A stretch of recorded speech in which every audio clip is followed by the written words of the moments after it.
Habang patuloy nating itinataguyod ang isang mas progresibo at mas matatag na bansa, nananatili ang tanggapan ng pangalawang Pangulo bilang isang maaasahang katuwang at kasangga ng bawat Pilipino.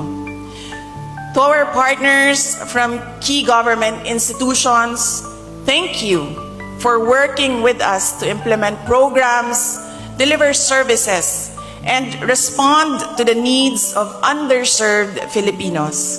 The successful rollout of our programs and projects would not have been possible without the over 1,000 strong partners that helped us further advance the well-being of our nation. Sa pamamagitan ng pinag-isang pagsisikap ng mga ahensya ng gobyerno, pribadong sektor, at mga organisasyong pangsibiko, ay makakamit natin ang ating mithiin na maibsan ang paghihirap ng kapwa nating Pilipino. Sa kabila ng mga limitasyong pinansyal, balakid, at pagsubok, patuloy nating pagtibayin at palawakin ang mga ugnayang ito tungo sa pagbuo ng bayan na may iisang adhikaing makatulong at makapagbigay suporta, lalong-lalo na sa mga kapos at nangangailangan. Sa loob ng 3 taon bilang Vice President, ako ay lubos na nagpapasalamat sa inyong patuloy na pakikipagtulungan para sa pagsasakatuparan ng ating mga mithiin para sa ating bayan.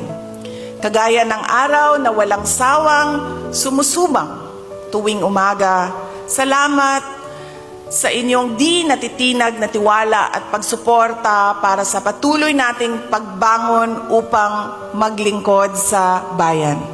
Unahin natin ang bansa kesa sa pansariling interes.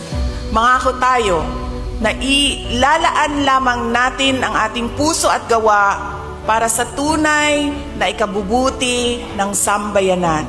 Ngayong taon, inaanyayahan ko kayong mas mahalin pa natin ang Pilipinas.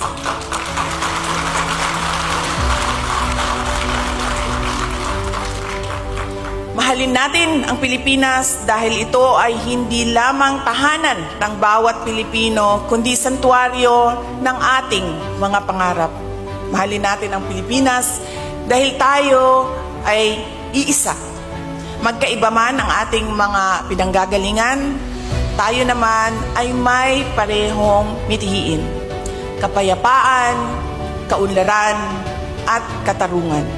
Mahalin natin ang Pilipinas dahil ang bawat isa sa atin ay may kapangyarihang magdala ng pagbabago sa pamamagitan ng tunay na malasakit, matibay na paninindigan, at matapang na pagkilos para sa Diyos, sa bayan, at sa bawat pamilyang Pilipino. Syukran.